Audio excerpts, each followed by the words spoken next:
everyone to Monday Morning Coffee. I am Dr. Charles Dent, and I want to invite you to share your Monday mornings with me. Each week we'll share secrets of successful living and to help you maximize productivity and design the life God created and purpose for you to live. Listen, I need your help. One of our goal is to reach as many people as possible with this information and encouragement. So take a moment to do two things for me. Number one, like this video. I promise if you put into action these principles I'm about to share with you, it will change your life forever. And don't wait to the end. Go ahead and do it now. Second of all, subscribe to our channel. You don't want to miss our weekly principles for successful living. So make sure that you get Monday morning each week. Now, I want to take a moment to plug our upcoming parenting playbook because that is very important that you understand what we're doing with that because we're launching this playbook this summer.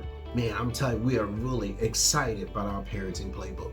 Now, for the last couple of weeks, we have been talking about how to overcome your weaknesses. Now, we all have them, and we all need to sometimes just be honest with ourselves and let's start working on our weaknesses because guess what?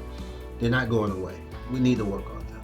And so for the last couple of weeks, we've been talking about how to overcome them. The first thing we said, you need to identify your weaknesses. Make a list of them, write them out, and just talk about it. Because I remember sharing with you that one of mine when I was growing up, I hated conflict because, sometimes in conflict, sometimes you get trapped in them. You fight or you flee or you fleece. You just give in and surrender to them. But then the other thing is find your weaknesses. Make a list of them. The second thing is redefine your weaknesses. And please, if you missed last week's video, go back and look at it again. And this week, we're going to talk about working through them. We're going to talk about working through your weaknesses. And I'm going to give you 8 things that I think is important for you to work through them. So get ready, get your pencil and paper. Let's get ready to write. Let's get ready to take some good notes today. And I'm going to tell you, it's going to change your life. It's going to give you the principle so that you can be successful in overcoming your weaknesses.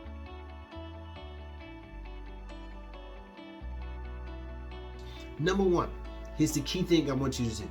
Take 100% responsibility for your life.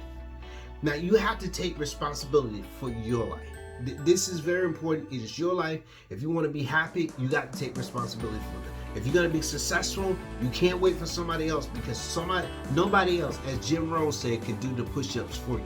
You have to do your own push-ups. You can't wait for somebody else to do it for you. You got to take 100% responsibility for your life. The second thing you do, I call this stage the next two, is basically cleaning up your mind. You got to know how to clean up your mind. And here's what you got to do. You got to stop blaming and complaining. You got to stop pointing fingers at somebody else and say they're responsible for your happiness. No, they're not. You are.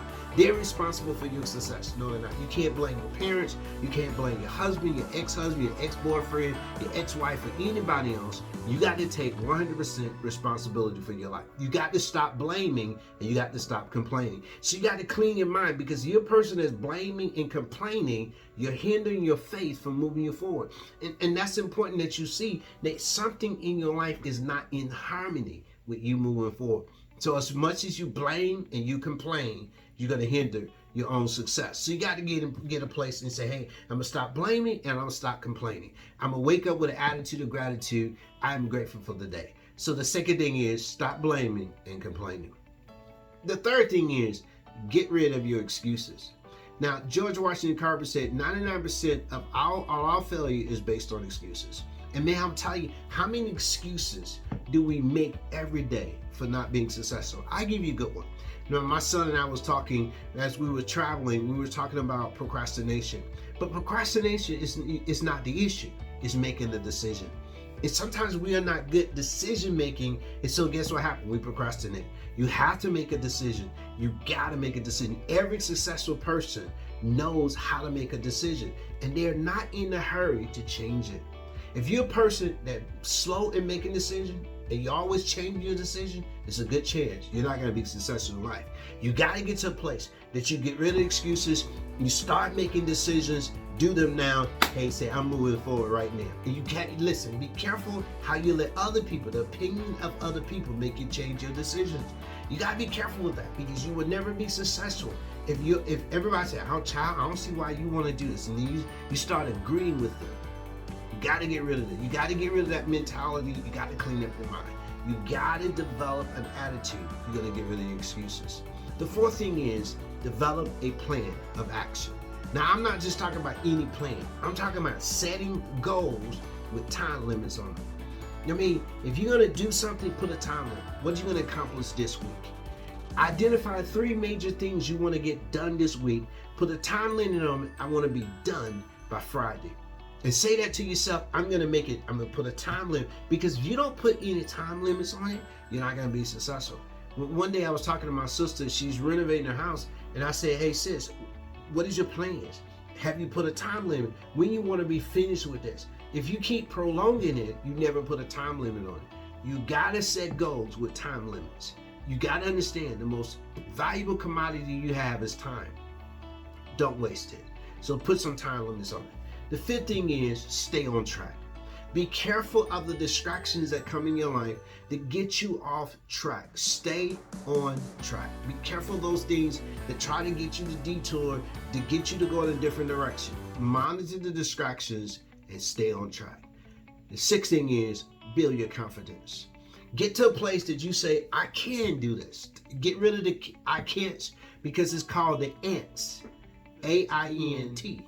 That's it, right? Ants. Not ain't, but ants. A-N-T. That is the attitude of negative thinking. And that's what you got to deal with. You got to get rid of the attitude of negative thinking. Because it is an attitude that comes with negative thinking. Get rid of the ants. Smash them out. Get rid of the ants. Because you got to stay on track. You got to build your confidence. I can do this. I can overcome this. The seventh thing is positive confession. Making positive confessions. I know I'll be successful. I will accomplish this goal by the end of the week. I set a time limit. I am going to do it because I'm going to make it a priority and make it important to me. I'm going to get it done. And you make yourself some positive confession. Make a confession over your life. Make a declaration over your life. I'm blessed. I'm the head and not the tail. I'm above and not beneath. I am the lender and not the borrower. That's what scripture tells us. And you have to make those declarations. You have to make those positive confessions over your life. And then here's number 8. And my number 8 is my baby. Take massive, productive actions. See, a lot of times you can get busy, but you're not being productive. You're not getting the outcomes you want. So you're just busy going through the motions, going around the mountain, just doing the same old, and you're not getting any different results. Well, you got to take massive productive action. So you take these 7 things I just mentioned and start practicing them. You take 100% responsibility for your life. You stop the blaming and the complaining. You get rid of the excuses. You say, hey, I'm going to take action on this, on everyone. I'm going to develop a plan. Because if you don't develop a plan, what they say, if you fail to plan, you plan to fail. So you got to develop a plan. Number 5, stay on track. You got to know how to stay on track. Just imagine, if a train gets off a track, it gets derailed. It cannot go to its destination because it's been derailed. You got to stay on track. And number 6, you got to learn how to build your own confidence. You got to build yourself up, just like David did one time in scripture. The Bible says he encouraged himself in the Lord. You got to have positive talk, self-talk to yourself. Stop having this negative self-talk. Oh, it won't happen for me. Have positive self-talk. I'm going to do it. Listen, it doesn't matter how old you are. It doesn't matter your condition you're in right now. It doesn't matter your past mistakes and failures. It doesn't even matter. If people tell you what you used to do, just tell them, stay back there. I'm moving forward. Get to number 7 and just start having positive confession over your life. And then they take action. Hey, I'm telling you, take action. I'm telling you, it'll change your life. Hey, this is Dr. Charles Dick with our Monday Morning.